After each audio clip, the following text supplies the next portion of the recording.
Una fuerte tormenta de nieve se aproxima y, de repente, escuchas un sonido distintivo de truenos y ves relámpagos brillando en el cielo. ¡Felicitaciones! Eres una de las pocas personas que han presenciado el fenómeno de las tormentas de nieve con truenos.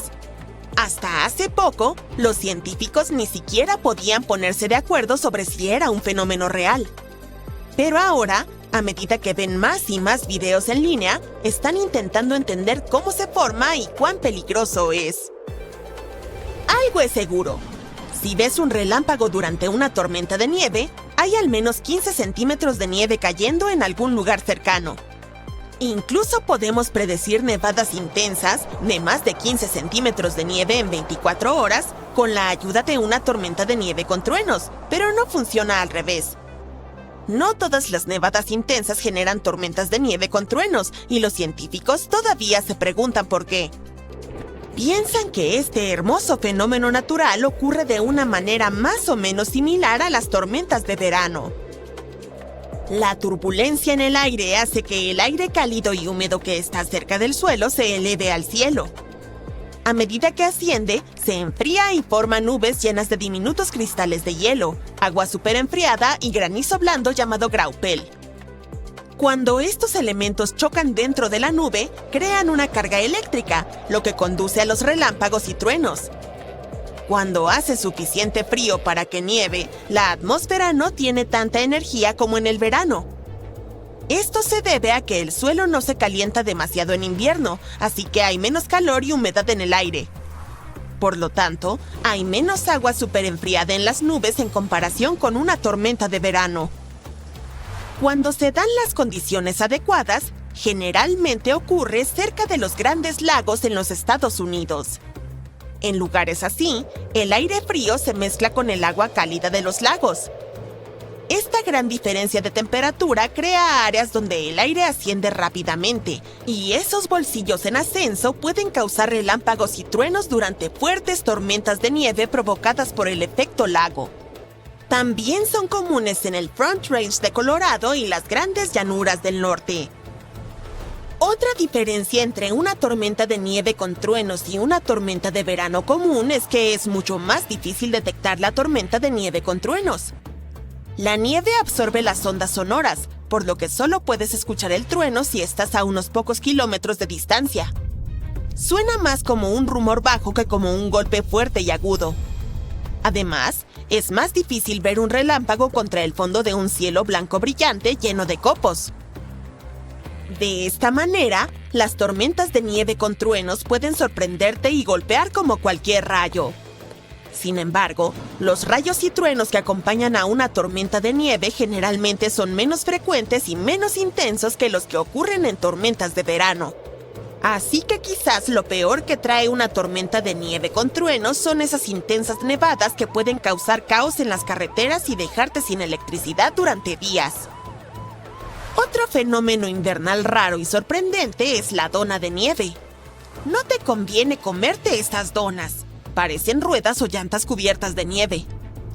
Estas formas naturales raras se encuentran principalmente en las praderas abiertas de América del Norte o en algunos lugares remotos del norte de Europa. Para formarse, requieren una combinación perfecta de condiciones. Primero, debe haber una capa de nieve húmeda sobre el suelo. La superficie debe ser algo a lo que la nieve húmeda no pueda adherirse, como el hielo o una nieve suave y en polvo. Luego, un viento poderoso pero suave o la gravedad de una colina deben empujar la nieve con precisión. A medida que la nieve se mueve, se enrolla como una alfombra y forma una gran dona con un agujero en el centro. ¿Alguna vez has oído hablar de los relámpagos llamados espectros rojos? A diferencia de los rayos normales que bajan de las nubes al suelo, los espectros rojos se disparan hacia la atmósfera a unos 80 kilómetros sobre la Tierra. Son muy rápidos y duran solo un instante, por lo que son realmente difíciles de detectar y estudiar. Los espectros rojos ocurren debido a una acumulación de electricidad en las nubes, al igual que los rayos normales.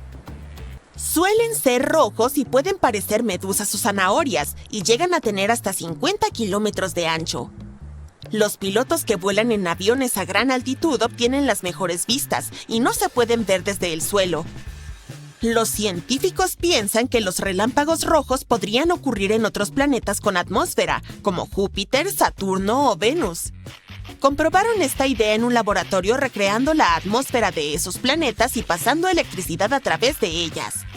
Resultó que tenían razón. Un agujero de lluvia es un gran hoyo circular u ovalado que a veces aparece en ciertos tipos de nubes. Estas nubes flotan alto en el cielo y a menudo están compuestas por diminutas gotas de agua que están a temperaturas bajo cero, pero aún no se han congelado. Necesitan cristales de hielo para congelarse. Cuando un avión vuela a través de la nube, puede introducir esos cristales de hielo en la nube. Una vez ahí, las gotas de agua se congelan rápidamente, aumentan de tamaño y comienzan a caer. Esto crea un agujero en la nube, y a medida que más gotas cercanas se congelan, el agujero se agranda y se extiende hacia afuera. Un mini tornado que levanta mucho polvo y tierra en un día caluroso se llama remolino de polvo. Son pequeños torbellinos llenos de polvo y escombros, y pueden ocurrir en todo el mundo. Son más pequeños y no tan fuertes como los tornados, pero aún así pueden ser lo bastante poderosos como para volcar objetos pequeños o levantar cosas livianas en el aire. En zonas desérticas muy calurosas, pueden crecer mucho más y durar más tiempo, a veces más de 1 hora. Los remolinos de polvo se forman en días soleados cuando el suelo se calienta mucho. Una vez que el remolino de polvo está girando lo suficientemente rápido, actúa como una chimenea. El aire caliente sube y el aire más frío baja por el medio. Los remolinos de polvo pueden ser peligrosos y son muy fuertes, por lo que es mejor mantenerse alejado. ¿Alguna vez has visto un arco de niebla? Se forman de manera similar a los arcoíris coloridos habituales, pero son mucho más anchos. Los arcos de niebla son creados por diminutas gotas en la niebla o en las nubes en lugar de grandes gotas de lluvia como en los arcoíris normales, pero también aparecen en el lado opuesto al sol. Debes buscarlo en una niebla delgada cuando el sol está brillante. Podrías ver uno cuando el sol comienza a brillar a través de la niebla, o si está cerca del océano, donde la niebla se suele formar. Debido a que las diminutas gotitas de agua en la niebla son tan pequeñas, estos arcos no tienen los colores brillantes habituales de un arco iris. Incluso pueden parecer completamente blancos o tenues.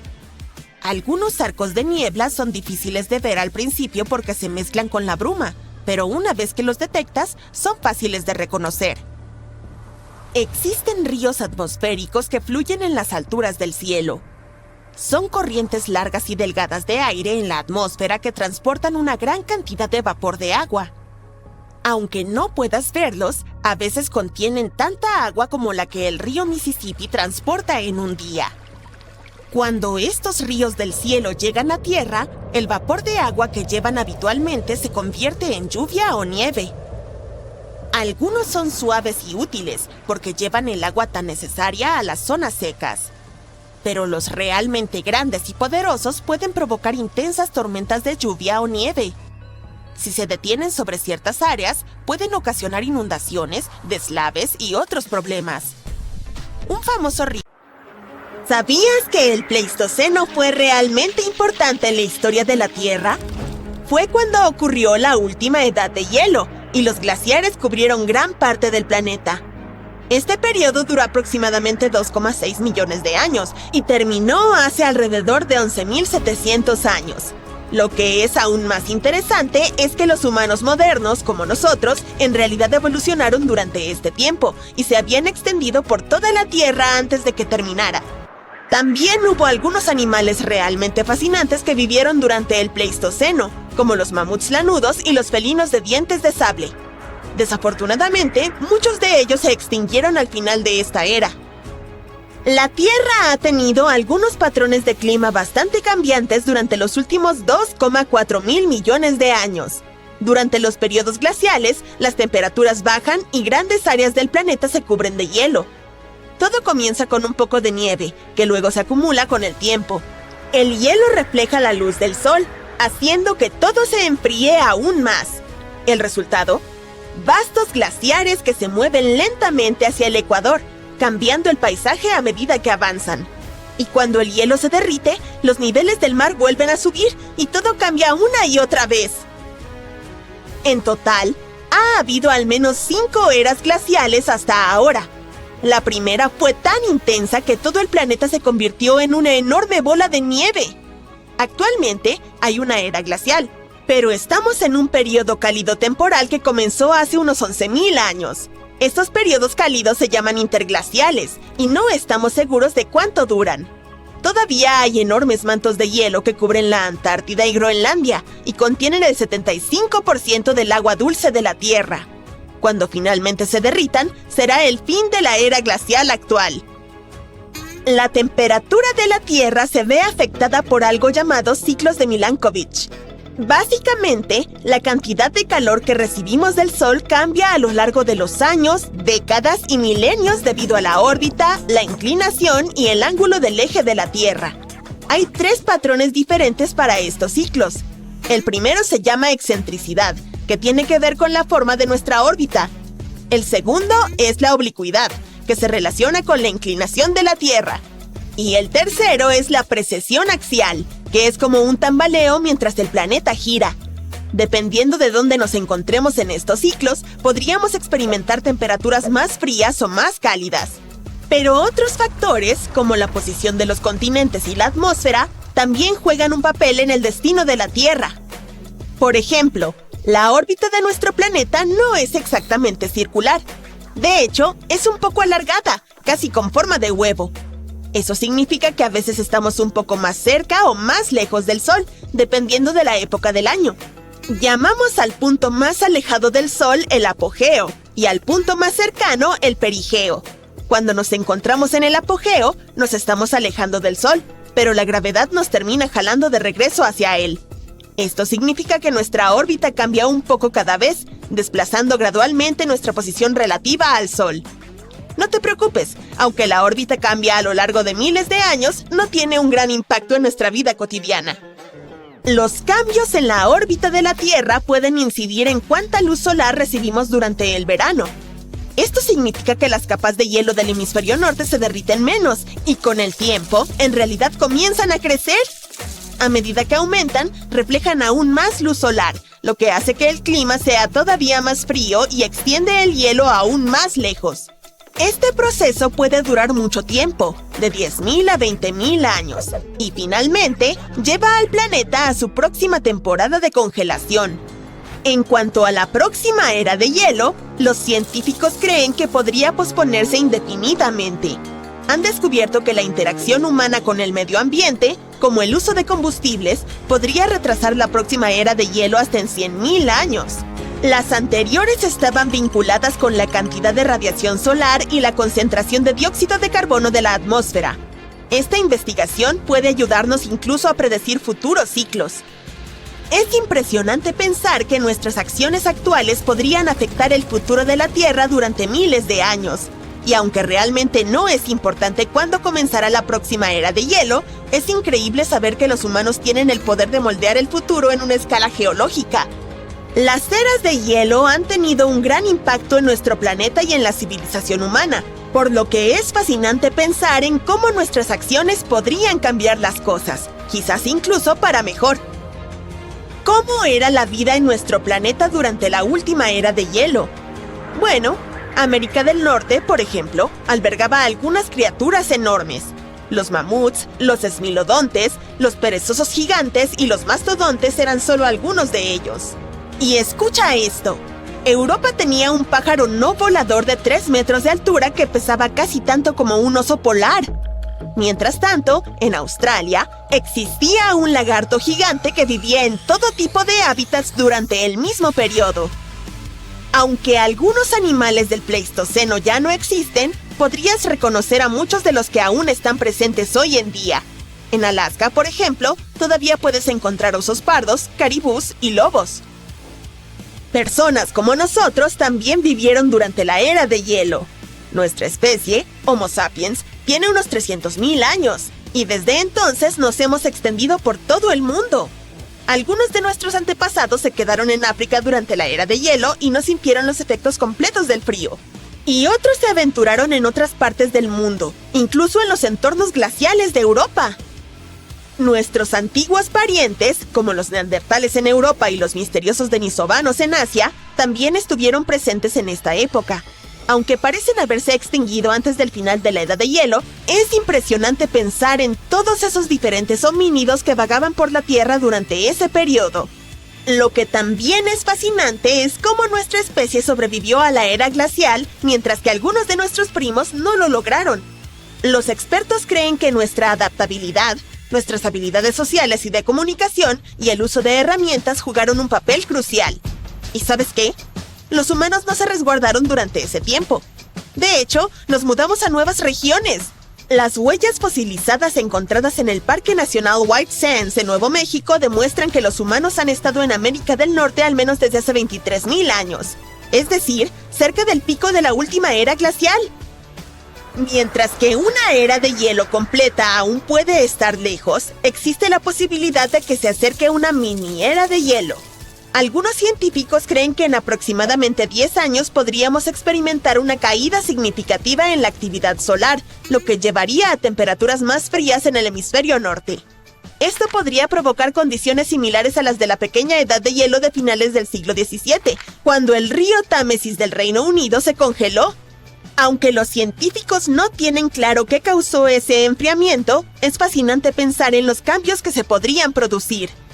Lo hemos hecho antes, así que sabemos que probablemente los humanos sobrevivirán a la próxima verdadera era de hielo, incluso si no logramos encontrar una forma de detener la congelación.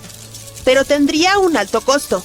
Todo el hielo que cubriría la mayor parte del hemisferio norte tendría que venir de los océanos, lo que causaría que el nivel del mar disminuya. Esto podría significar más tierra para algunos países, pero también crearía otros problemas. Que los niveles del mar disminuyan podría parecer algo genial al principio, pero en realidad podría conducir a algunos desafíos. Habiendo estado cubierta con agua salada durante miles de años, la nueva tierra podría no ser muy fértil. Esto significa que no sería ideal para el cultivo, y tendríamos que buscar otras formas de alimentarnos. Cuando aparecieron los humanos, no eran muchos y había suficiente comida. Ahora, con más de 7,000 millones de personas en el planeta, la historia es diferente. Tendremos que ser ingeniosos para asegurarnos de que todos tengan los recursos necesarios para vivir bien. Oye, ¿quieres hacer un viaje salvaje al pasado, al periodo Jurásico o al Cámbrico? Confía en mí, va a ser toda una aventura, pero sobrevivir en aquellos antiguos entornos requeriría de habilidades bastante serias.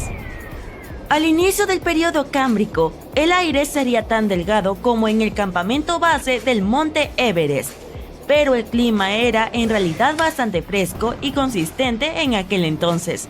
Sin embargo, había un pequeñísimo problema: no había plantas ni animales terrestres de los cuales alimentarse. Por lo tanto, olvídate de encender la parrilla para preparar un jugoso bistec. En cambio, tendrías que idear formas creativas de atrapar trilobites y otros mariscos de aspecto curioso. Buena suerte tratando de encontrar una lanza sin madera o una red de pesca sin fibras vegetales. Y prepárate para comerlos crudos, a menos que puedas descubrir cómo extraer aceite de estas criaturas o quemar algas marinas secas. Pero espera, si estás buscando una existencia más cómoda, tienes que viajar a hace 100 millones de años al periodo Silúrico. Aquí las cosas empiezan a ser un poco más fáciles. El aire sigue siendo delgado, pero hay un poco más de oxígeno para respirar. Además, el clima es más cálido y acogedor. Las plantas terrestres simples finalmente han hecho su debut. Y no solo eso, sino que los primeros peces óseos también aparecen en la escena. Por lo tanto, puede que encuentres algo más apetecible para engullir. Solo ten cuidado con esos 1000 pies prehistóricos y las criaturas parecidas a arañas que comparten la tierra contigo. Puede que no sean los mejores acompañantes para cenar. Sí, todo suena divertido y factible, pero hablemos un poco más sobre esta loca idea de transporte instantáneo. Si aparecieras mágicamente en un tiempo diferente, lo primero de lo que tendrías que preocuparte sería la cantidad de oxígeno en el aire. Ahora, mirando ese elegante gráfico de arriba, está bastante claro que los niveles de oxígeno solían ser súper bajos antes de hace aproximadamente 0,85 mil millones de años. Es decir, estamos hablando de solo unos pocos porcentajes de la atmósfera, y ni siquiera había O2 en el aire hasta un evento llamado la Gran Oxigenación, que sucedió hace unos 2.000 millones de años. Entonces, si aparecieras en esa época, sobrevivir dependería completamente de cuán en forma estuvieras. Si la concentración de oxígeno fuera menos del 10%, probablemente perderías el conocimiento, pero no fallecerías. Si estuviera justo por encima del 10%, podrías ser capaz de funcionar, pero no estarías precisamente viviendo tu mejor vida. Basándonos solo en el oxígeno, parece que podrías sobrevivir si aparecieras hace unos 75 millones de años, más o menos unos cuantos millones de años. Ahora hablemos de las cosas geniales en Tierra. Las primeras plantas de la Tierra no aparecieron hasta hace aproximadamente 450 millones de años, durante el periodo Ordovícico. Antes de eso, había algunas algas por ahí, principalmente en el rango de 500 a 600 millones de años atrás, pero no pasó mucho hasta que llegaron estas plantas terrestres. Otras formas de vida no comenzaron a aparecer en Tierra hasta aproximadamente 300 a 400 millones de años atrás. Pero había esta criatura, un miriápodo, que vivió hace unos 428 millones de años y fue uno de los primeros habitantes terrestres. Quiero decir, si vivieras en aquel entonces, tendrías que inventar recetas sofisticadas con miriápodos. Sí, no es algo que te haga agua a la boca precisamente. No te preocupes si te encuentras de nuevo en el tiempo antes de toda esa acción terrestre. Hace cerca de 500 a 600 millones de años, los océanos estaban llenos de vida. Existían esas criaturas llamadas fauna de Ediacara, algunos de los primeros organismos bien conservados. Varios de ellos probablemente pasaban el rato en las áreas poco profundas cerca de la costa, por lo que podrías conseguir unos pocos para una comida. Pero recuerda, aún no había plantas terrestres, así que probablemente tendrías que comerlos crudos y sin papas al lado. Tendrías una especie de sashimi prehistórico en tu plato. Ahora, hace unos 500 millones de años, las cosas comenzaron a volverse realmente interesantes en los océanos después de algo llamado explosión cámbrica. Si terminaras en el periodo cámbrico, tendrías todo tipo de animales extraños para atrapar en las zonas costeras. Echa un vistazo a los fósiles del esquisto de Burgess para tener algunas ideas salvajes. Mira estos braquiópodos, artrópodos e incluso criaturas parecidas a gusanos. Pero de nuevo, no había plantas leñosas terrestres en este punto, por lo que tus comidas consistirían principalmente en artrópodos crudos y algas. De acuerdo, vamos a sumergirnos en los detalles más íntimos de las eras de hielo, que fue cuando la Tierra se volvió súper fría durante un tiempo absurdamente largo como millones y millones de años. Esto provocó que gigantescas capas de hielo y glaciares se extendieran por todas partes y cubrieran grandes áreas de la superficie del planeta. Lo creas o no, nuestro planeta ha experimentado al menos 5 grandes glaciaciones. La primera ocurrió hace unos 2.000 millones de años y duró 300 millones de años. La más reciente comenzó hace aproximadamente 2.600.000 años y técnicamente aún estamos en ella. Entonces estamos en medio de una era de hielo, pero actualmente no vivimos en una maravilla helada. Eso es porque actualmente estamos en un periodo interglacial. Durante una era de hielo, las temperaturas suben y bajan. Cuando hace más calor, esas capas de hielo y glaciares comienzan a derretirse, lo que crea lo que llamamos interglaciales. Y cuando hace más frío, se expanden de nuevo en lo que llamamos glaciales. Así que en este momento estamos disfrutando del cálido periodo interglacial de la era de hielo más reciente que comenzó hace unos 11.000 años. Cuando las personas mencionan la era de hielo, por lo general se refieren al último periodo glacial que comenzó hace unos 115.000 años y terminó aproximadamente hace 11.000 años, cuando comenzó nuestro actual periodo interglacial. Durante ese periodo glaciar, las cosas eran mucho más frías que ahora. En su apogeo, cuando las capas de hielo cubrían la mayor parte de América del Norte, la temperatura promedio global era de unos 8 grados Celsius. Esto es un total de 6 grados Celsius más frío que la temperatura promedio global de hoy. Esa diferencia de temperatura puede no parecer mucho, pero fue suficiente para convertir la mayor parte de Norteamérica y Eurasia en paisajes cubiertos de hielo.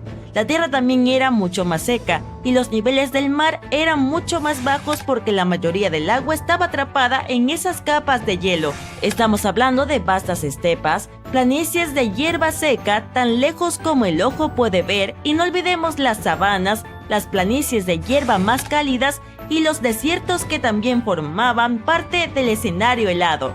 Durante la era de hielo, había algunas criaturas familiares deambulando como osos pardos, caribúes y lobos, pero también había algunas criaturas mega geniales que lamentablemente se extinguieron cuando la era de hielo llegó a su fin. Estamos hablando de mamuts, mastodontes, felinos de dientes de sable y perezosos gigantes de tierra. Ahora hay un montón de teorías circulando acerca de por qué estas magníficas bestias desaparecieron. Una idea es que nosotros los humanos las cazamos hasta su extinción cuando nos cruzamos con esta megafauna. Nuestra especie, Homo sapiens, efectivamente sobrevivió a la edad de hielo. Hemos estado viviendo en este planeta durante alrededor de 300.000 años, comenzando en África y luego extendiendo nuestra impresionante existencia por todo el globo. Algunos de nuestros antepasados se quedaron en África y no experimentaron los efectos del hielo en su totalidad. Otros se aventuraron en diferentes partes del mundo, incluso desafiando el frío glacial de los ambientes europeos. Pero no éramos los únicos allí afuera. Al comienzo de la era, hace alrededor de 2500 años, yo no existía en ese entonces, un terremoto cambió por completo el curso de uno de los ríos más grandes y famosos del planeta, el Ganges. Es normal que los ríos no permanezcan en un solo lugar, así que si vives cerca de uno, este podría simplemente desaparecer sin dejar rastro o inundar toda la ciudad un día. En el caso del Ganges, un terremoto supermasivo fue la razón de este cambio drástico. Los científicos dicen que podría volver a suceder, y eso sería un gran problema para millones de personas que dependen de este río. El río Ganges comienza como pequeños arroyos en el Himalaya y recorre un largo camino de más de 2.500 kilómetros. A lo largo de su recorrido se encuentra con otros grandes ríos como el Brahmaputra y el Meghna antes de que toda el agua desemboque en la bahía de Bengala. El Ganges tiene el delta más grande del mundo entre todos los ríos. Y al igual que muchos otros ríos en la región, ha cambiado su curso lentamente con el tiempo. Estas variaciones sí ocurren cuando un río erosiona sus orillas. Generalmente tardan mucho tiempo en producirse, a veces décadas. Los científicos han descubierto que el sistema fluvial Ganges-Brahmaputra ha cambiado varias veces en los últimos 6.000 años. Al observar imágenes satelitales del delta del Ganges, notaron algo interesante. Había un hundimiento en forma de media luna en el suelo a unos 45 kilómetros de donde fluye el río actualmente. Esta depresión tenía más de 1,5 kilómetros de ancho y se extendía por muchos kilómetros. Pensaron que podría haber sido un antiguo cauce principal del río Ganges hace mucho tiempo. En 2018, el equipo decidió visitar el área para investigar ellos mismos y tomar muestras para aprender más al respecto. Sin embargo, mientras regresaban a casa, notaron un pozo donde alguien estaba excavando tierra para crear un estanque. Al día siguiente planeaban llenarlo con agua, pero los investigadores detectaron algo extraño en la tierra. Había bandas verticales de arena de color claro mezcladas con el lodo más oscuro. Estas capas especiales son pistas del pasado. Indican que un antiguo terremoto hizo que la arena y el agua brotaran desde debajo del suelo, lo que creó volcanes de arena que quedaron atrapados en el tiempo. Los científicos estudiaron la arena y el lodo y dedujeron que estos terremotos ocurrieron hace aproximadamente 2.500 años y fueron fuertes, con magnitudes de 7 a 8. El epicentro estaba a más de 177 kilómetros de la rama principal del río, pero fue lo suficientemente poderoso como para desplazarlo. Podría haber afectado a alrededor de 140 millones de personas. El sistema Ganges-Brahmaputra está cerca de puntos donde se encuentran las placas tectónicas de la Tierra, por lo tanto, experimenta terremotos con frecuencia. No hay peligro en este momento, pero los científicos piensan que otro terremoto masivo podría ocurrir en los próximos cientos o miles de años. Podría amenazar hasta a 170 millones de personas, lo cual es aproximadamente la mitad de la población de los Estados Unidos. Nadie puede predecir con exactitud cuándo ocurrirá un terremoto o cuán fuerte será. Aprender cómo los terremotos del pasado han desviado ríos ayuda a los científicos a identificar patrones y especular sobre eventos similares en el futuro. Este conocimiento podría ayudarnos a prepararnos mejor y a crear planes de seguridad antes de que ocurra otro gran evento. El Ganges no es el único río en riesgo. El río Amarillo, el Irrawaddy y ríos en los Estados Unidos como el Klamath y el San Joaquín enfrentan peligros similares. El poderoso río Mississippi también ha cambiado su curso muchas veces en los últimos 7000 años. Actualmente hay un enorme sistema de presas y barreras llamado Estructura de Control en el centro de Luisiana. Su función es evitar que el Mississippi se desborde y se una a un río cercano, el Atchafalaya. Sin embargo, los científicos piensan que en teoría estas barreras no podrían manejar mega inundaciones. Por lo tanto, el Mississippi podría liberarse y cambiar su curso de nuevo. Esto causaría enormes problemas especialmente en el sur de Luisiana. Uno de los ejemplos recientes en que un río cambió su curso y causó un desastre fue el Kosi en India. En agosto de 2008, en tan solo unos pocos días, el cauce del río se desvió aproximadamente 96 kilómetros, lo cual es un cambio enorme. Las inundaciones ocurren con bastante frecuencia en algunas partes del estado, pero no había habido unas tan fuertes en más de 50 años. Afectaron a alrededor de 1000 aldeas y 3 millones de personas, y cerca de 1 millón de personas tuvieron que ser evacuadas a un lugar seguro. Dado que muchas de estas personas no habían enfrentado inundaciones en mucho tiempo, no estaban preparadas para manejar la situación con rapidez. Esto les causó aún más daños a sus hogares y a sus vidas. Durante décadas, los científicos han intentado averiguar qué provoca que los ríos cambien repentinamente su curso. Un nuevo estudio explica que 2 factores trabajan en conjunto para que esto suceda. Este proceso se denomina abulsión. Primero está la preparación, que es como acumular tensión antes de que ocurra algo importante. Con el tiempo, los sedimentos, arena, tierra y otras cosas arrastradas por el río se depositan en ciertos lugares. Esto puede elevar el río por encima del terreno circundante o hacer que una pendiente cercana sea más empinada que el curso actual del río. Y luego está el detonante, que es como la gota que colma el vaso y desencadena todo. Este podría ser una gran inundación, un terremoto o incluso algo como un montón de troncos que bloquean el agua. Los investigadores examinaron imágenes satelitales de aproximadamente 170 casos de abulsión de los últimos 50 años. Notaron que estos eventos ocurrieron con más frecuencia cerca de las desembocaduras de los ríos y de las montañas. Los ríos eran aproximadamente 3 veces más propensos a cambiar de curso en estos lugares que en las áreas entre ellos. También estudiaron 58 caudales fluviales en detalle en mapas de alta definición para medir la superelevación, es decir, cuán alto está el río en comparación con el terreno circundante. También midieron la ventaja de pendiente, que es cuán empinada puede ser una nueva ruta en comparación con la actual del río, y descubrieron que cerca de las montañas los ríos a menudo acumulan tanto sedimento que se elevan demasiado y se desbordan. Pero cerca de las desembocaduras de los ríos, como en los deltas, los cauces necesitan una ventaja de pendiente pronunciada para romper el barro y formar una nueva ruta. Estos 2 factores trabajan en conjunto con un sube y baja. Si uno es más fuerte, el otro no necesita ser tan fuerte para que ocurra una abulsión. Para determinar hacia dónde podría dirigirse un río si cambia de cauce, los investigadores crearon un algoritmo informático inteligente. Esta herramienta utiliza mapas para medir la inclinación del terreno y el flujo del río, a fin de predecir hacia dónde podría moverse el río. Lo probaron en 10 abulsiones pasadas y acertó el camino cada vez. Los científicos esperan poder usar estos hallazgos para proteger a las personas que vivan cerca de los ríos de inundaciones repentinas. El cambio de curso de los ríos desempeñó un papel importante en la creación de uno de los primeros sistemas de administración organizados en el mundo. Los científicos encontraron pistas sobre esto en el territorio de la antigua Mesopotamia. Este nombre significa la tierra entre 2 ríos y se encontraba entre los ríos Tigris y Éufrates. Las personas que vivían allí dependían de estos ríos para obtener agua, alimentos y transporte. Los científicos querían averiguar cómo esos cambios repentinos en los ríos afectaron a los antiguos habitantes. Para lograrlo, utilizaron 2 tipos de mapas. Los mapas arqueológicos muestran cómo crecieron las ciudades antiguas con el tiempo, incluyendo qué tipos de edificios construyeron las personas. Ciertos edificios como grandes palacios o murallas de la ciudad podrían indicar cuando cada ciudad tuvo una administración organizada por primera vez. El segundo tipo de mapa mostraba por dónde fluían los ríos Tigris y Éufrates hace mucho tiempo. A menudo cambiaban de curso, a veces lentamente serpenteando y en otras ocasiones muy rápido y de manera drástica por abulsión. Alrededor del año 5000 a.C., Mesopotamia comenzó a volverse más seca y la agricultura se hizo más difícil.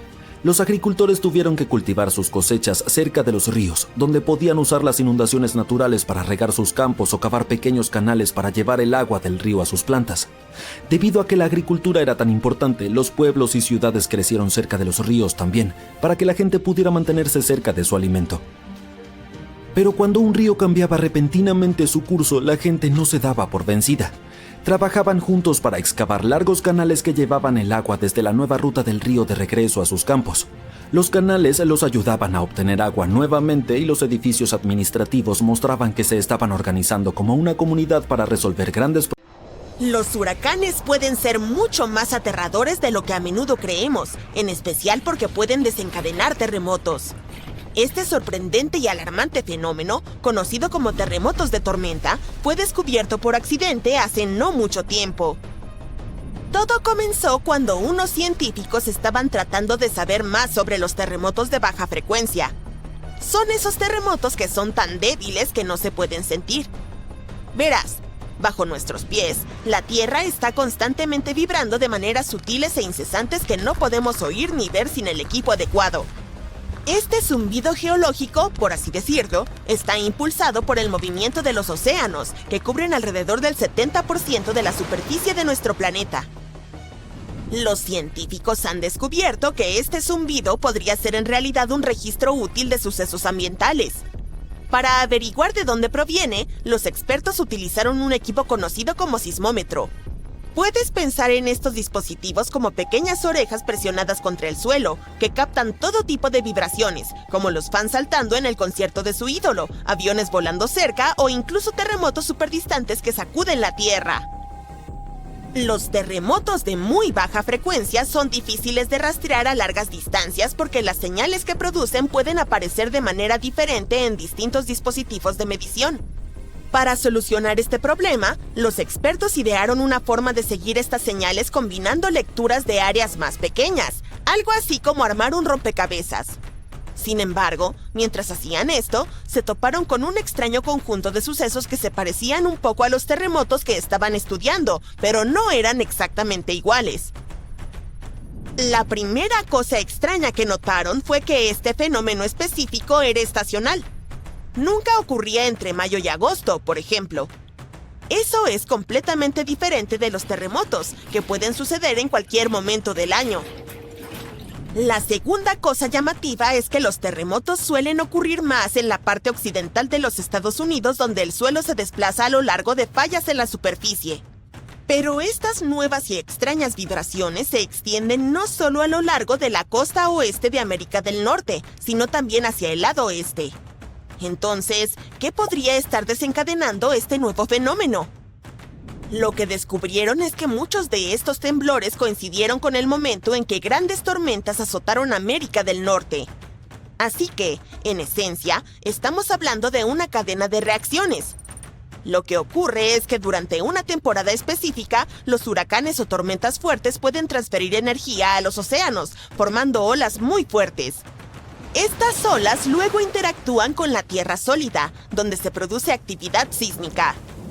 Estas explosiones de energía que nacen de grandes tormentas pueden irradiarse a miles de kilómetros a través de los continentes, lo que ahora llamamos terremotos de tormenta. Se cree que este fenómeno puede desencadenar terremotos de hasta 3,5 en la escala de Richter. Esto significa que puede ser percibido por muchas personas, pero normalmente no causa daños. Pero eso no significa que nos relajemos, ya que las aguas oceánicas pueden, de hecho, aumentar la intensidad de los huracanes. Tal como sucedió con el aterrador huracán Milton, que recientemente dejó un rastro de destrucción a través de Florida. La zona azul-violeta que estás mirando es el huracán Milton, visto desde una perspectiva satelital. El 9 de octubre, este huracán mantuvo vientos de 250 kilómetros por hora y azotó la región con fuertes lluvias, vientos dañinos y marejadas ciclónicas peligrosas para la vida. Las estimaciones muestran que las pérdidas podrían alcanzar hasta los $34,000 millones, lo que lo convertiría en una de las tormentas más costosas en la historia de Estados Unidos. Lo que sucedió con el huracán Milton fue bastante complicado. Todo comenzó con unas aguas muy cálidas en el Golfo de México, las cuales actuaron como un impulso al darle a este huracán la energía que necesitaba para crecer. Y luego, hubo además un proceso llamado reemplazo de pared del ojo que lo ayudó a hacerse más grande. Nos detendremos en eso en un momento.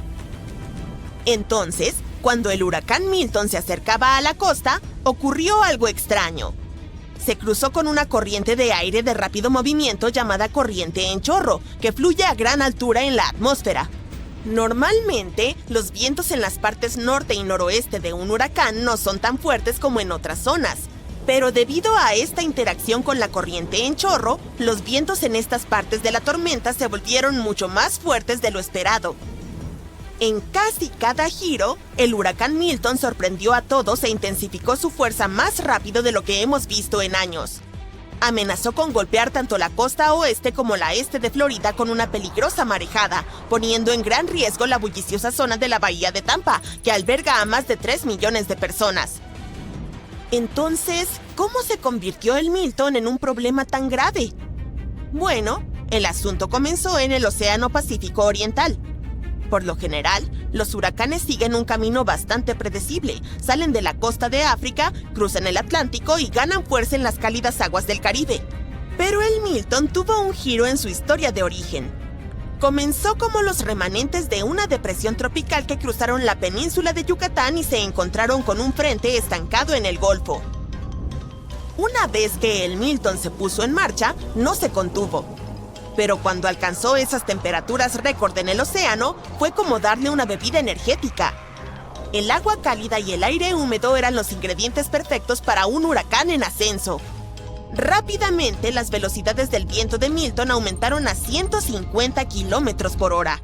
Así que pasó de ser una tormenta tropical a un huracán de categoría 5 en menos de 2 días, lo cual es una locura y algo fuera de lo normal. Como si eso no fuera suficiente, el huracán Milton también pasó por un fenómeno llamado reemplazo de la pared del ojo. Los huracanes giran alrededor de un ojo mayormente despejado en el centro. Pero durante la noche, el Milton comenzó a formar nuevas bandas de lluvia en sus bordes exteriores, mientras formaba un segundo anillo alrededor de su ojo. Este proceso lo ayudó a crecer aún más, lo que dispersó las velocidades del viento y le dio una huella más amplia. Es un poco como mudar la piel y prepararse para volverse aún más poderoso. El huracán Milton también tuvo una pequeña oscilación en su trayectoria, lo que cambió su rumbo. Puedes imaginarlo como un trompo que es empujado y tambalea un poco antes de recuperar su equilibrio. Ese tambaleo significó que algunas zonas podrían ser golpeadas con fuerza o librarse de lo peor de la tormenta. Por suerte, el huracán Milton se debilitó un poco debido a algunos cambios de viento en la atmósfera hasta que finalmente tocó tierra. Luego cruzó la península y se dirigió al mar, perdiendo fuerza rápidamente al alejarse de las aguas cálidas.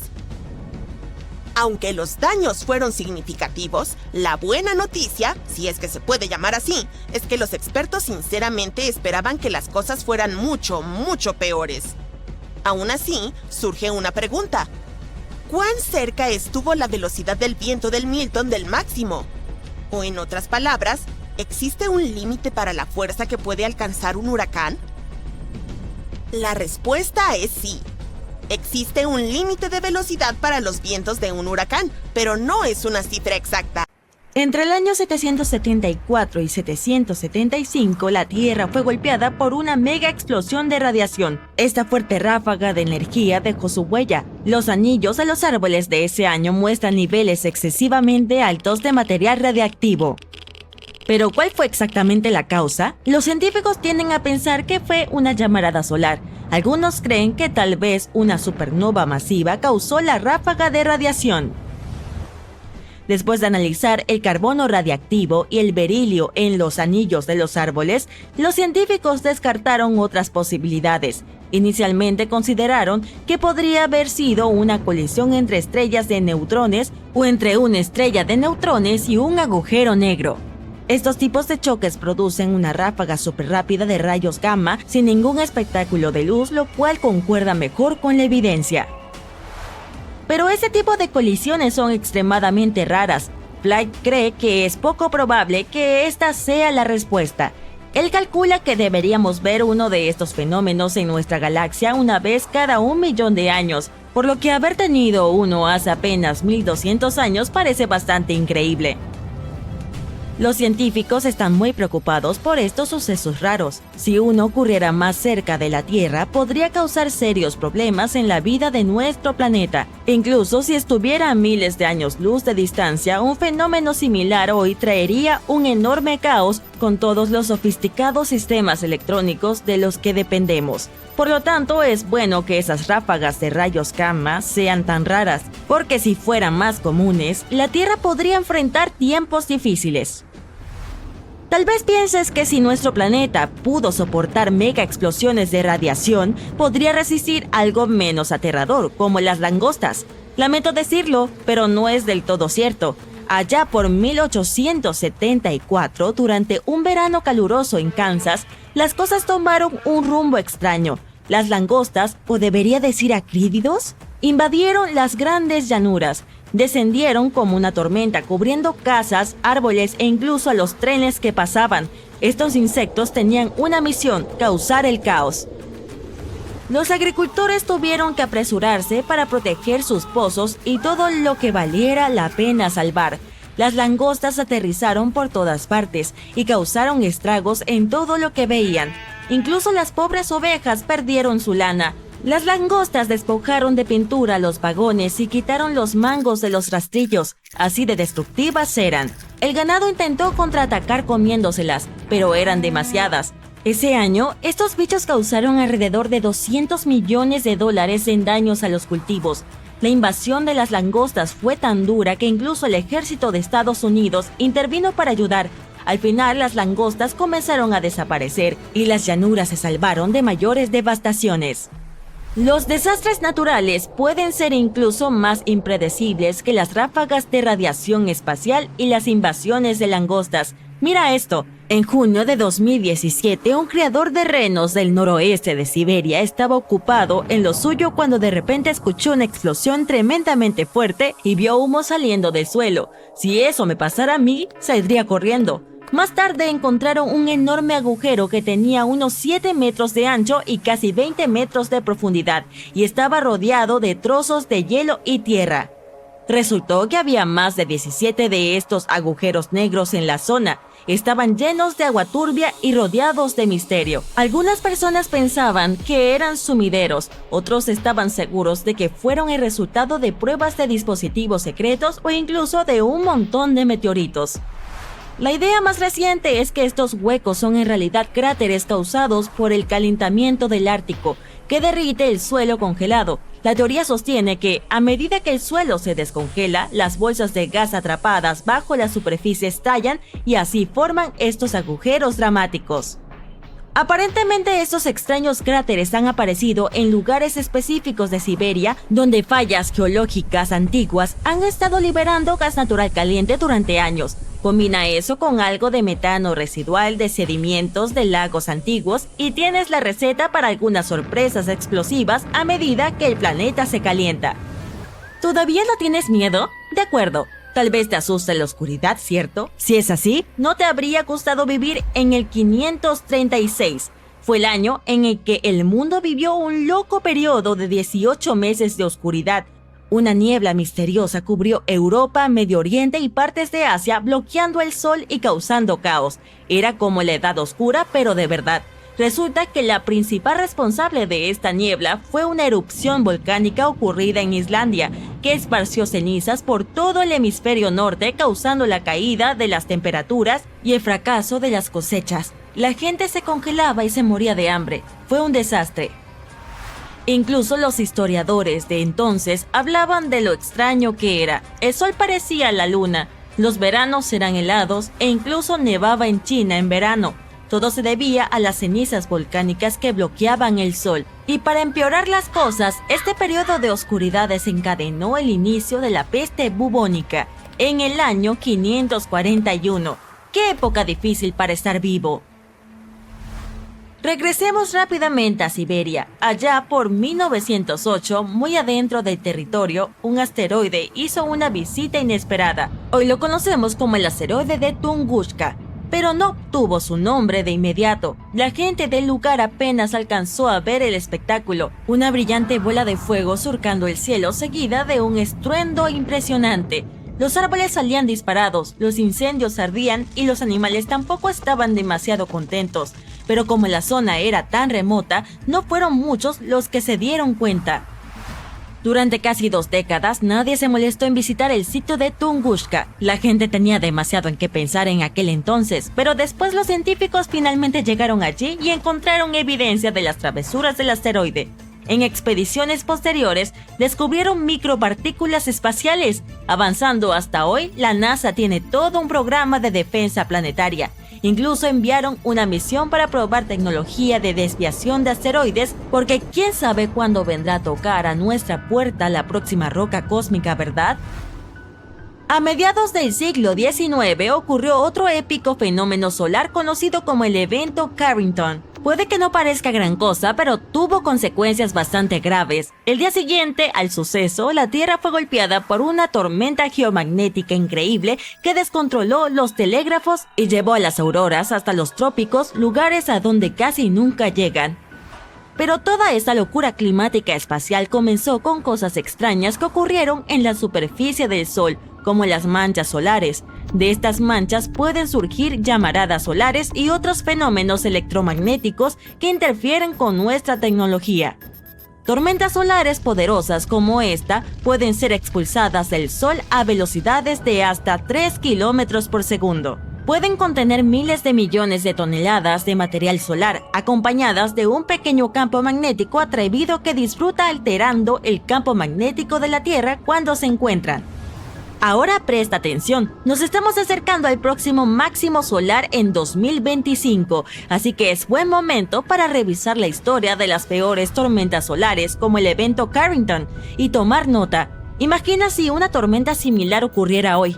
Las empresas quedarían desconectadas y enfrentaríamos daños graves. Por suerte, estas megatormentas solares no ocurren muy a menudo. Pero oye, el clima espacial es difícil de predecir, así que el manto de nieve sobre tu cabeza se divide en 2 delante de tus ojos y empieza a deslizarse por la pendiente helada hasta su lugar de reposo muy abajo. Cualquier cosa que esté en su camino es aplastada bajo la inmensa masa de nieve y escombros. Estás presenciando una avalancha, uno de los desastres naturales más peligrosos. Pero ¿qué tal si te hablo de otro tipo de avalancha, no menos escalofriante que la de montaña? Lo más extraño es que ocurre bajo el agua.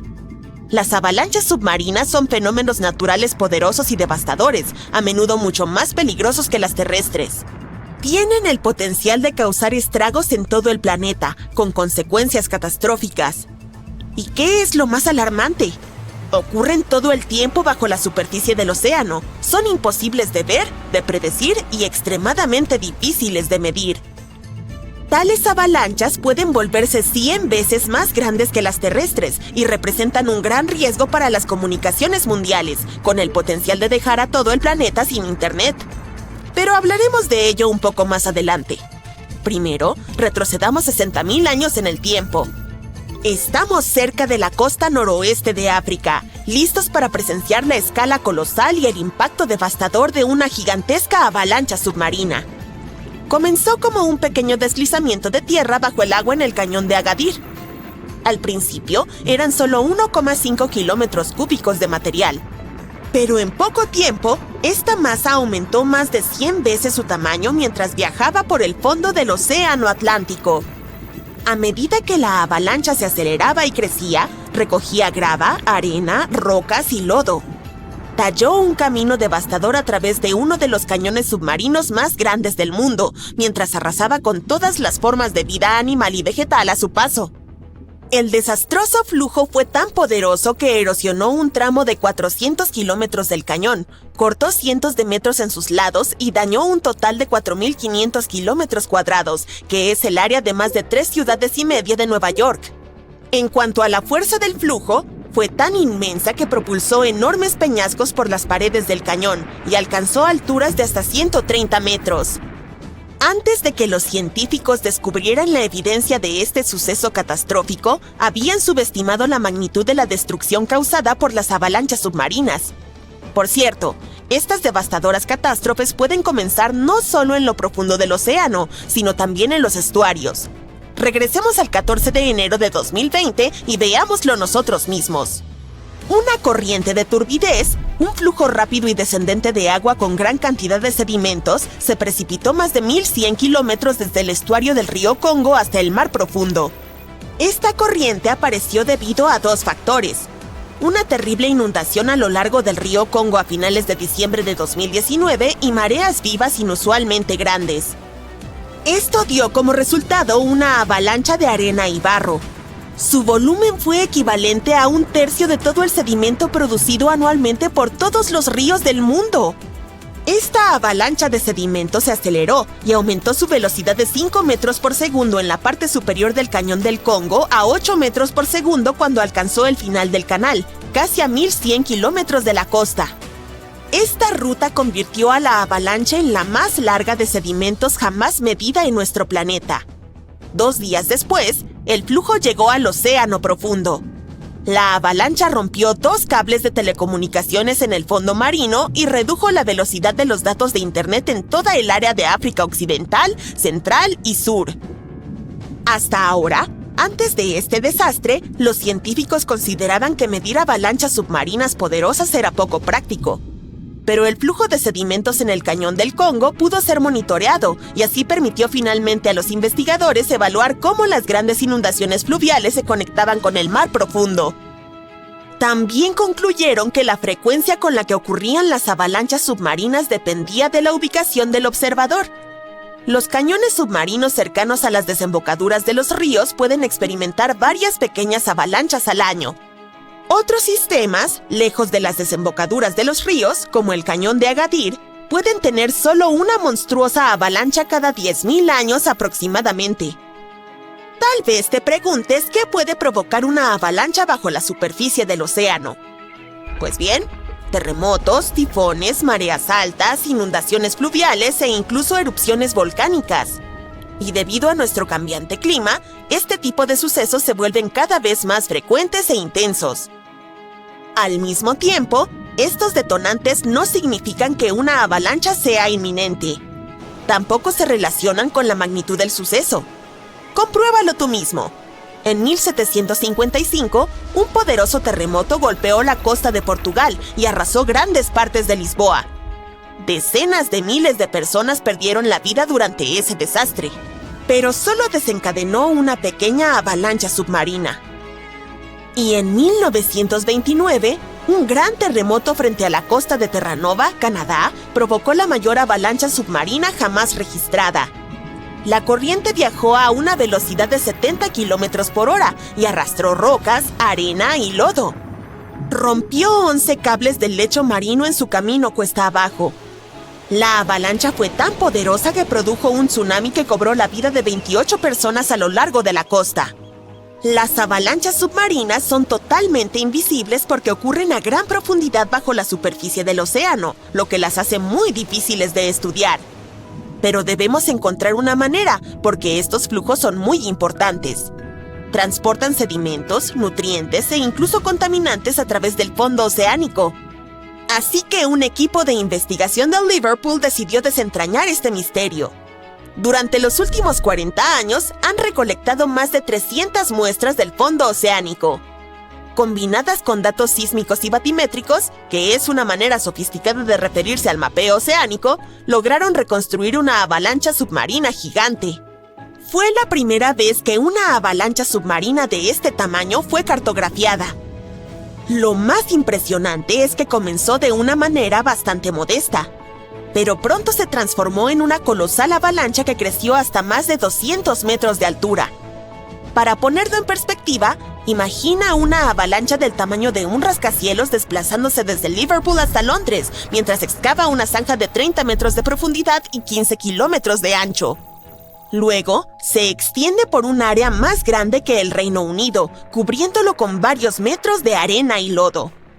¡Es como enterrar un país entero!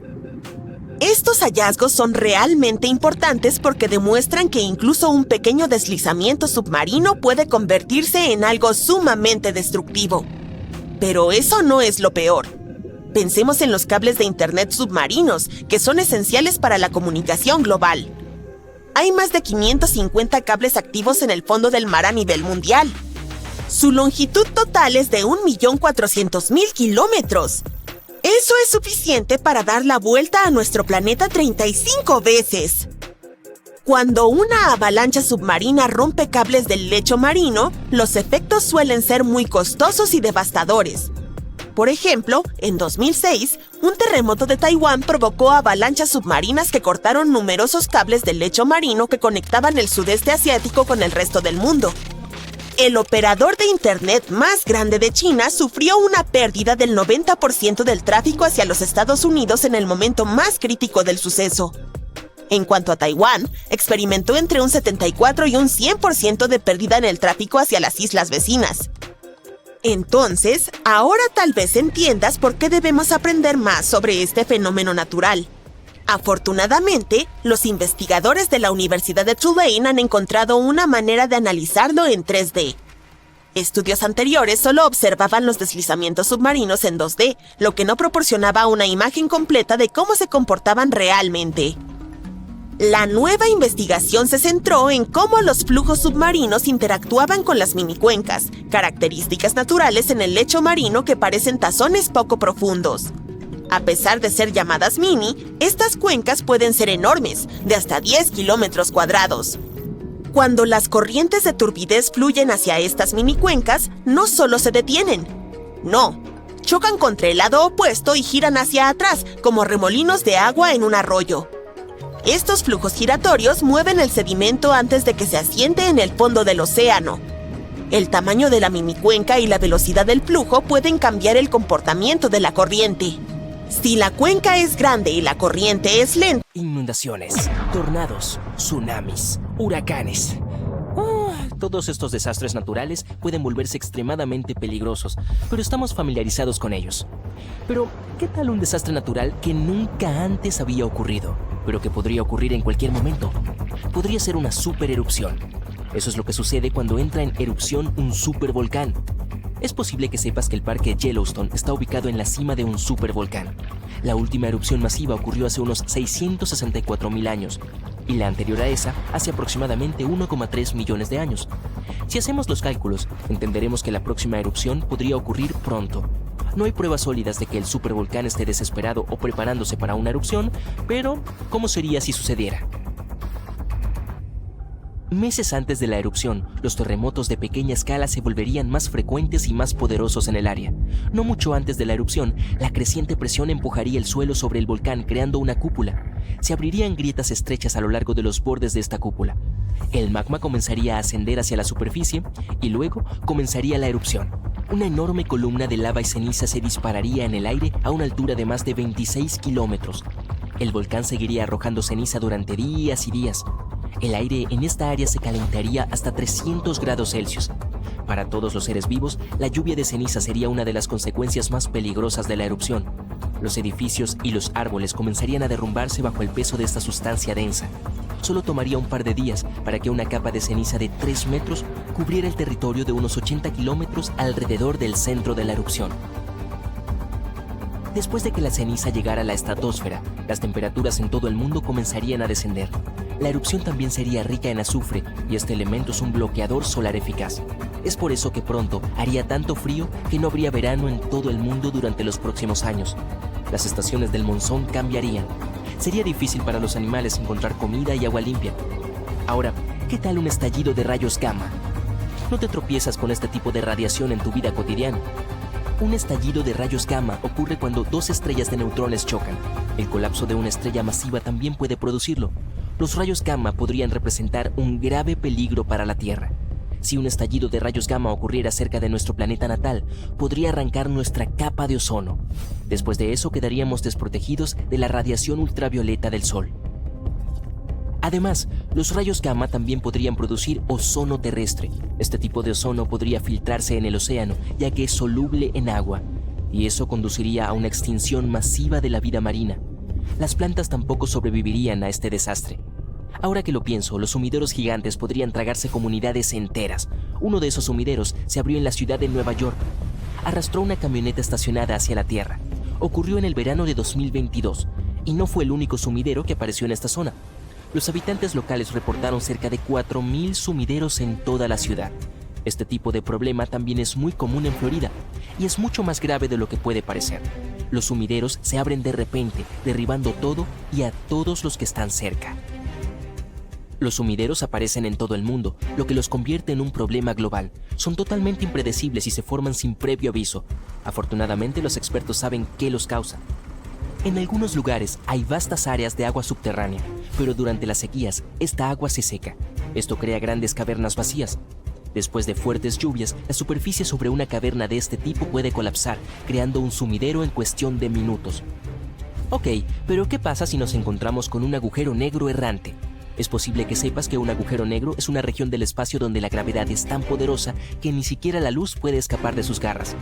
Por fortuna, el más cercano a nosotros está a 1500 años luz de distancia. Nada de qué preocuparse, ¿verdad? Hasta que te enteras de la existencia de los agujeros negros errantes. Ahora las cosas definitivamente se vuelven mucho más espeluznantes. Si un agujero negro de este tipo entrara en el sistema solar, la Tierra estaría condenada. No tendríamos ninguna posibilidad contra este monstruo espacial.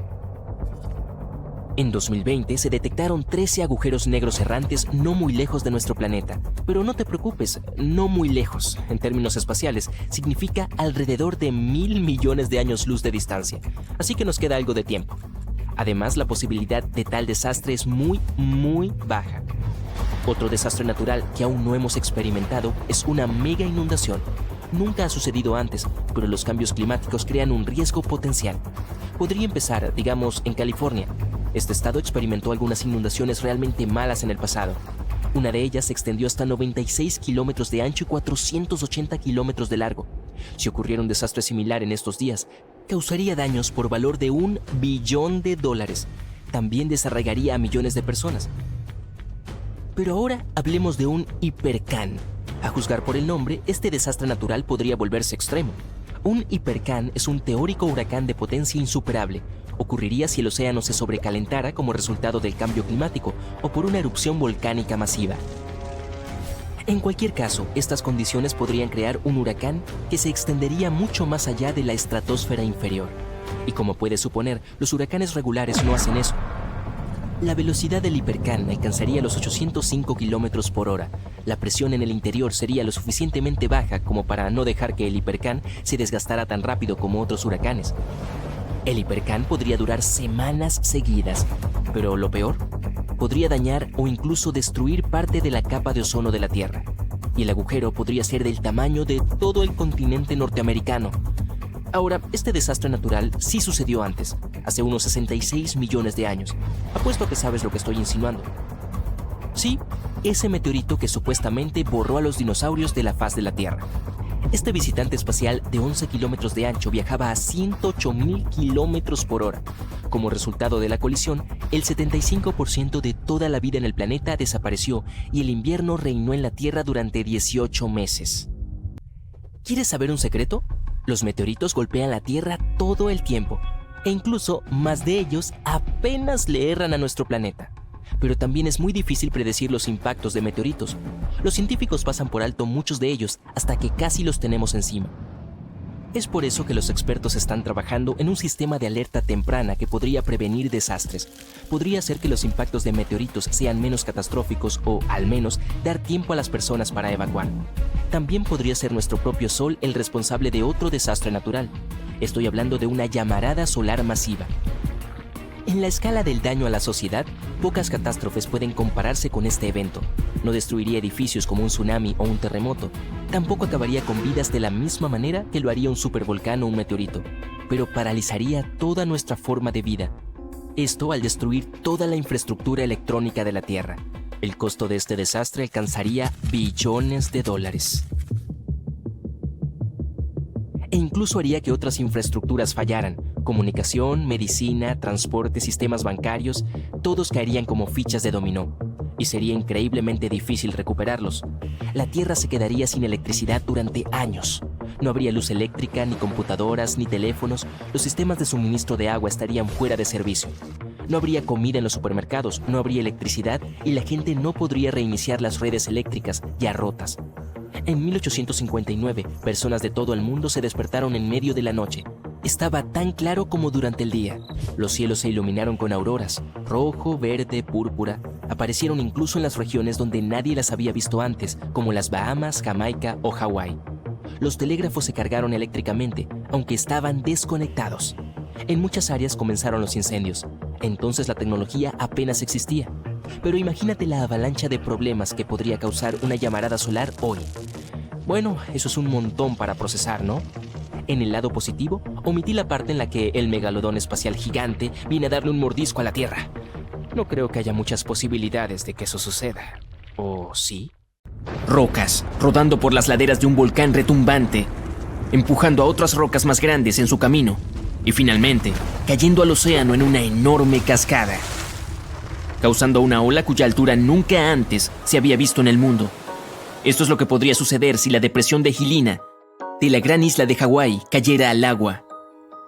El volcán Kilauea está lejos de estar inactivo. La última erupción ocurrió en 2018. Sus erupciones suelen ir acompañadas de terremotos de diferentes magnitudes, y con cada terremoto, las rocas de magma de las laderas del volcán bajan. Estas formaciones rocosas se denominan depresiones, y la depresión Helena es la más notoria de ellas. En 1868, el desprendimiento de esta depresión provocó un maremoto que se elevó hasta 18 metros de altura. Pero lo más preocupante es que hace unos 110.000 años, un deslizamiento de tierra provocó uno de los terremotos más poderosos de la historia que, a su vez, provocó un mega tsunami de más de 300 metros de altura. A los científicos les preocupa que un evento así se repita en el futuro. Si eso sucede, la ola podría engullir todo Hawái y llegar fácilmente a las costas de América del Norte y del Sur. Sin embargo, los geólogos se apresuran a asegurar que es poco probable que ocurra un deslizamiento de tierra como este en el corto plazo. Es demasiado pronto para eso. Pero cuando finalmente suceda, las consecuencias serán catastróficas. Que tengas un lindo día. El Parque Nacional Yellowstone, en el oeste de los Estados Unidos, es mundialmente famoso por sus deslumbrantes vistas y especialmente por la colorida gran fuente prismática en su corazón. Pero todos deberíamos estar conscientes de que Yellowstone es, ante todo, una enorme caldera, básicamente un supervolcán dormido. La diferencia entre un volcán normal, como el Kilauea de antes, y un supervolcán es que este último es miles de veces más poderoso. Imagínate una erupción que arroja toneladas de enormes rocas y ríos de lava caliente, escupiendo nubes de ceniza que hacen que los países cancelen viajes en avión durante semanas, y ahora multiplica todo eso por 1000. Así es como se vería una erupción de Yellowstone. Al principio, un área enorme en el medio del Parque Nacional temblaría, se derrumbaría y luego estallaría hacia arriba en una explosión de megatones. Los flujos de lava y las rocas de magma cubrirían el área de aproximadamente 100 kilómetros cuadrados, cerca de la mitad de Washington, D.C. Pero el mayor peligro es la ceniza volcánica. Una columna de ceniza se elevaría a kilómetros hacia arriba y sería llevada por el viento en todas direcciones. Dado que la erupción estaría lejos de ser normal, la propagación y el daño también serían mucho mayores de lo habitual. La ceniza es espesa y pesada, por lo que cubriría una vasta área como una manta, destruyendo cultivos e incluso edificios. Peor aún, se esparciría en el aire y bloquearía el sol, lo que provocaría una caída drástica de la temperatura y un invierno artificial. Incluso los volcanes regulares pueden reducir las temperaturas en todo el mundo en unos pocos grados. Un supervolcán puede potencialmente causar una nueva edad de hielo. Afortunadamente, las posibilidades de que el supervolcán Yellowstone entre en erupción en un futuro cercano, o algún día, son extremadamente bajas. Ha habido solo 3 de esos en la historia de la Tierra, y no hay evidencia de que tal desastre deba repetirse. Los científicos estiman que la probabilidad es de 0,00014%, lo que es menor que las posibilidades de que un asteroide nos borre a todos. Y hablando de eso, si los dinosaurios pudieran hablar, o al menos estuvieran vivos para el caso, te dirían que la amenaza de los asteroides es tan real como parece. Los científicos de la NASA dicen que han rastreado el 90% de todos los asteroides cercanos a la Tierra de tamaño significativo y ninguno de ellos es motivo de preocupación, pero todavía hay otro 10% en el gran desconocido. Es más, los asteroides pueden cambiar su línea de vuelo debido a la atracción de otros cuerpos celestes y eventualmente girar hacia nosotros. ¡Oh, qué suerte tenemos! Ahora, si un asteroide lo suficientemente grande como de 1,6 kilómetros de diámetro golpea la Tierra, primero causará una explosión lo suficientemente poderosa como para borrar una docena de grandes ciudades en cuestión de segundos. Luego, el impacto levantará una nube de polvo y escombros que bloqueará el Sol, al igual que la nube de ceniza de un volcán, y provocará un invierno de siglos en todo el planeta. Pero, incluso si cae al océano, lo que es más probable, la ola resultante se elevará a varios kilómetros de altura, arrastrando a las ciudades costeras de la faz de la Tierra. Pero al menos no habrá una nueva edad de hielo. Aunque los científicos están bastante seguros de que no existe tal amenaza en el futuro cercano, no se puede descartar por completo y la humanidad necesita al menos 5 años para prepararse para este evento.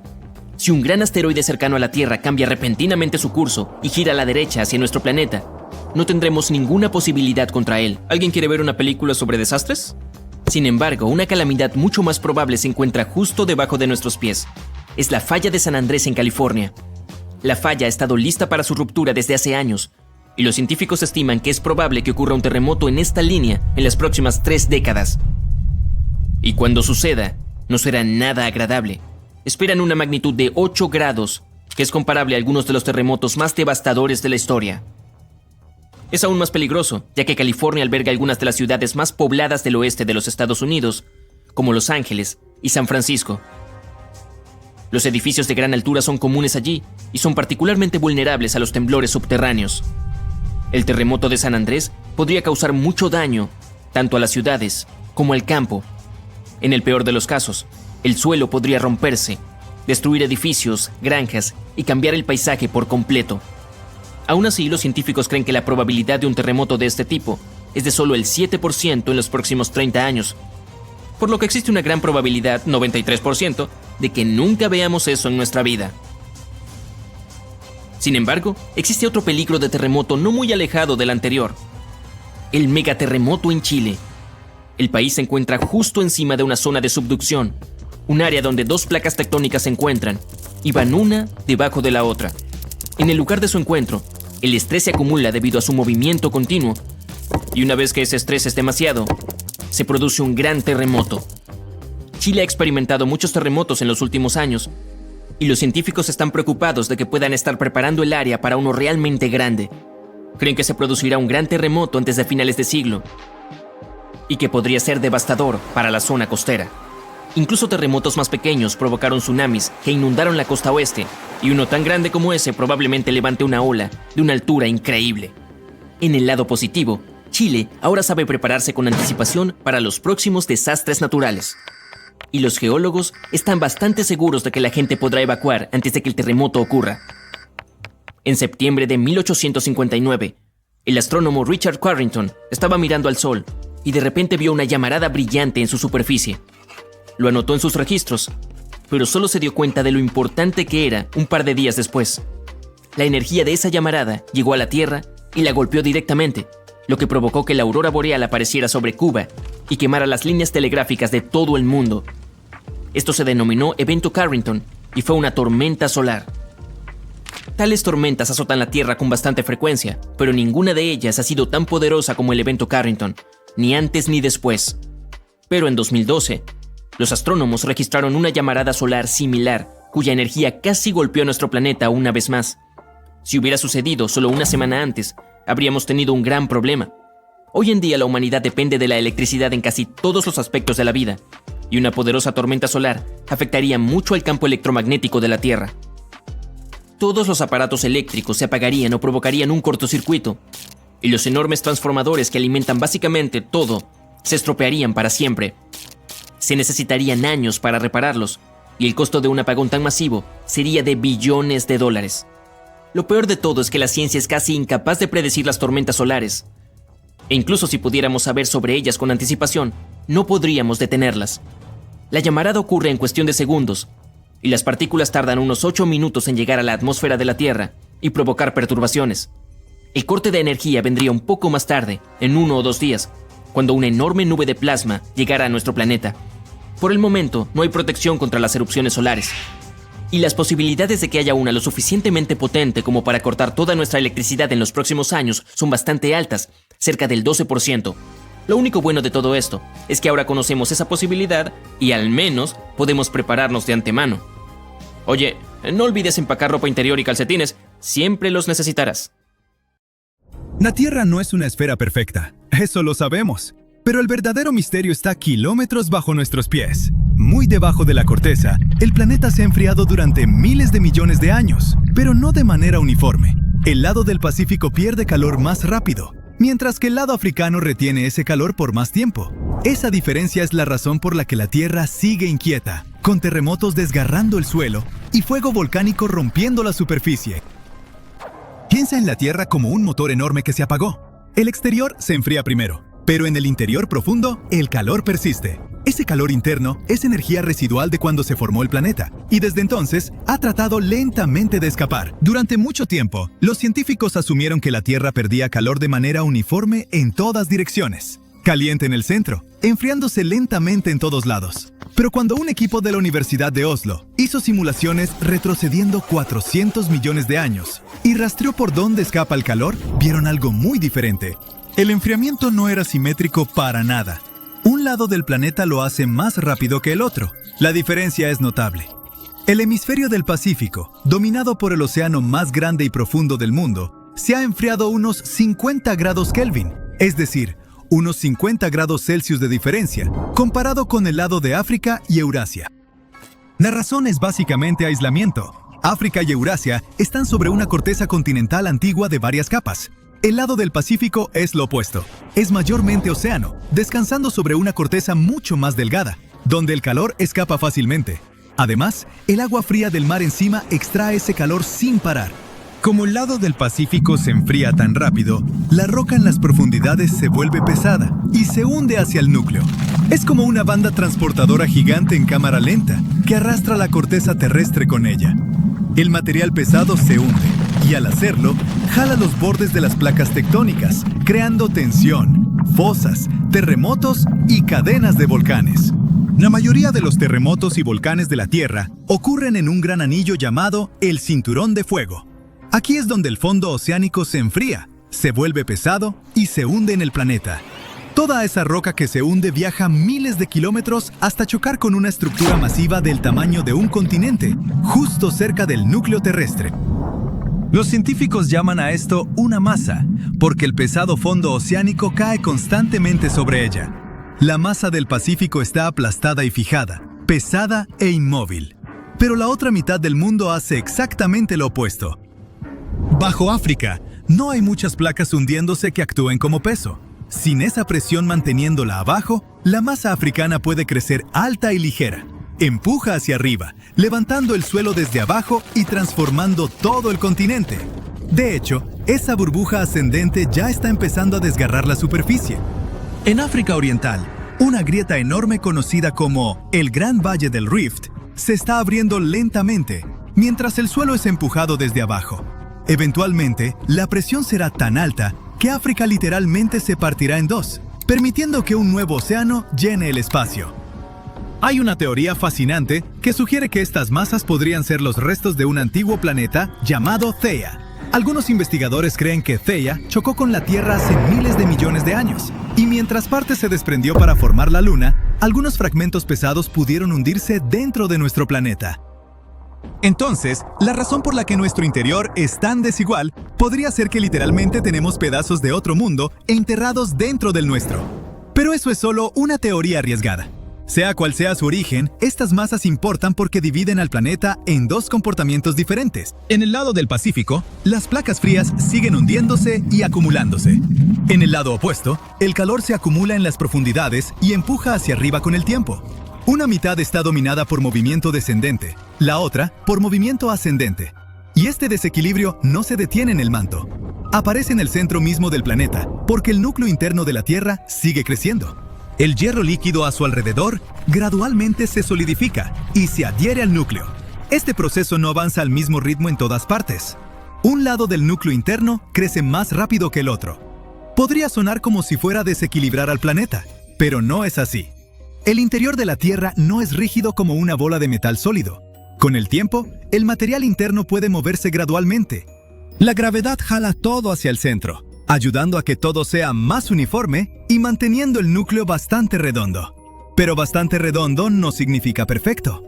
Si quieres un ejemplo real de qué tan desigual es la Tierra por dentro, mira el Océano Índico. Donde hay más masa bajo tierra, la gravedad jala un poco más fuerte.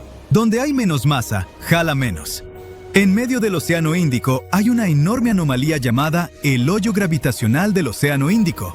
En ese punto, la atracción terrestre es más débil de lo normal, tan débil que no puede mantener la superficie del océano al nivel usual. El agua en realidad se hunde. No lo notarías navegando, pero técnicamente estarías unos 90 metros más abajo que el resto de los océanos del mundo. Es un valle invisible en el mar, causado completamente por masa faltante en las profundidades del planeta. Sin embargo, la Tierra no es el único mundo que esconde un interior desordenado tras una superficie lisa. Incluso la Luna es así. Durante miles de millones de años, la gravedad terrestre frenó la rotación de la Luna hasta que quedó fija, manteniendo una cara permanentemente apuntando hacia la Tierra. Eso es lo que conocemos como el lado cercano y el lado lejano. Esto importó al inicio de la historia lunar. El lado cercano siempre miraba hacia la Tierra, mientras el lado lejano siempre miraba al espacio profundo. Esa configuración a largo plazo afectó cómo se almacenaba y liberaba el calor dentro de la Luna. Cuando la NASA mapeó la gravedad lunar usando dos naves llamadas Whale, midieron algo llamado el número de Love. Es un valor que indica a los científicos cuánto se flexiona un planeta o luna bajo la gravedad. El número de Love de la Luna resultó más alto de lo esperado, lo que significaba que su interior era más blando de lo que debería. Cuando los científicos analizaron más de cerca los datos de gravedad, encontraron que la mayor parte de esta flexibilidad venía del lado que mira hacia la Tierra. El lado cercano de la Luna es más blando y cálido en las profundidades, mientras que el lado lejano es más frío y rígido. Las mediciones sugieren que el manto del lado cercano es significativamente más caliente y volcánico. Esa diferencia se nota en el exterior. Como el lado cercano era tan caliente y blando, la lava antigua podía atravesar fácilmente la corteza e inundar la superficie. Eso creó esas grandes manchas oscuras que vemos de noche. Por otro lado, el lado lejano permaneció más frío y rígido, así que la lava nunca fluyó de la misma manera. De vuelta en la Tierra, el Pacífico tiene otra peculiaridad que vale mencionar. Nuestro planeta no solo gira en su lugar, orbita el Sol a más de 106.000 kilómetros por hora, y todo el sistema solar se mueve por la galaxia como un carro, atravesando un enjambre de insectos. Durante largos periodos, los objetos que llegan del espacio profundo tienen más probabilidad de golpear el lado de la Tierra que avanza. Y como el Océano Pacífico cubre una extensión tan enorme de ese lado del planeta, naturalmente termina recibiendo más impactos que océanos más pequeños o continentes. Esto crea una extraña coincidencia. El mismo hemisferio que pierde más calor desde adentro es también el cementerio más grande del mundo para cosas que llegan de afuera. Por ser tan vasto y solitario, las agencias espaciales incluso usan sus coordenadas más remotas como cementerio de naves espaciales, en un lugar llamado Punto Nemo. Deliberadamente dirigimos satélites y estaciones espaciales enormes como la Mir para que se estrellen justo ahí. Así que el Pacífico termina recibiendo los golpes de dos direcciones, por accidente del universo y a propósito de nuestra parte. La Tierra es inquieta. Los continentes se desplazan. Los océanos se abren y se cierran. En unos cientos de millones de años, el mapa lucirá completamente diferente.